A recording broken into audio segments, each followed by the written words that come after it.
এই যে স্ক্রিনে দেখা যাইতেছে একটি জায়গার ছবি, এটা হলো আমাদের বংশধর, অর্থাৎ আমাদের বংশধরের গুরুস্থান। আন আবি হুরাইরা রাদিয়াল্লাহু তাআলা আনহু قال رسول الله صلى الله عليه وسلم।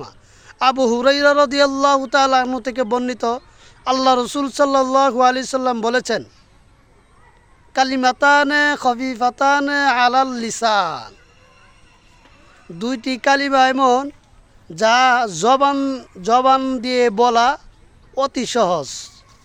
সাকিলাতানে ফিল মিজান, ওজনের বেলায় ভারী।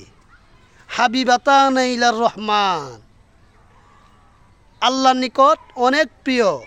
সুবহানাল্লাহি ওয়া বিহামদিহি সুবহানাল্লাহিল আযীম। কালিমাটি হলো সুবহানাল্লাহি ওয়া বিহামদিহি সুবহানাল্লাহিল আযীম। ভিডিওটা ভাই ইসলামের জন্য শেয়ার করে দিবেন। পরবর্তী ভিডিওতে এই হাদিসের সংক্ষিপ্ত ব্যাখ্যা বলার চেষ্টা করব। আসসালামু আলাইকুম।